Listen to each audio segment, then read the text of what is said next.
Ndugu vijana, mada ya leo ya amani na usalama ni mada muhimu sana katika kipindi hiki ambapo dunia inaendelea kukumbwa na changamoto mbalimbali za kiusalama. Migogoro ya kijamii, matumizi mabaya ya teknolojia na mmomonyoko wa maadili katika baadhi ya maeneo.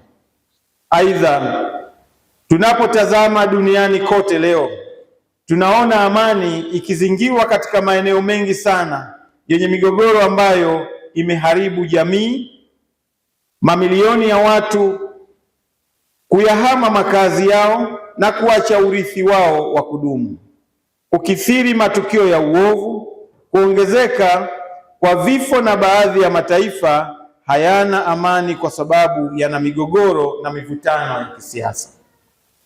Ndugu zangu vijana, ni vyema tukatambua kwamba vijana tuna jukumu kubwa la kutoa hamasa ya kushiriki katika kujenga na kulinda amani na kutomruhusu mtu yoyote kuichezea tunu hii muhimu kwenye mustakabali wa taifa letu.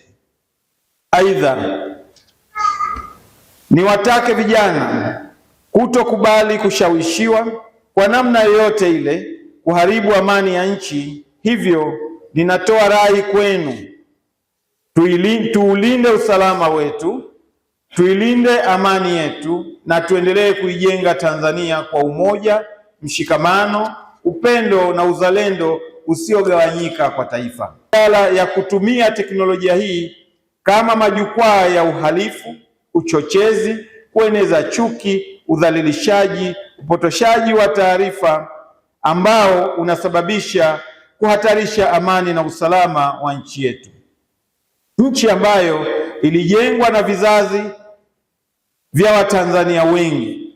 Aidha, ni muhimu vijana kushiriki kikamilifu katika shughuli zinazoleta maendeleo, ubunifu, ujasiriamali na moyo wa kujitolea kama jamii. Vijana tunapokuwa na malengo, maadili na mshikamano mzuri, tutajenga taifa salama na lenye maendeleo endelevu. Ndugu zangu vijana, amani ndiyo msingi wa maendeleo ya taifa lote. Amani ndiyo msingi wa maendeleo ya taifa lolote, kwani bila amani hakuna maendeleo ya kiuchumi, kijamii wala kisiasa.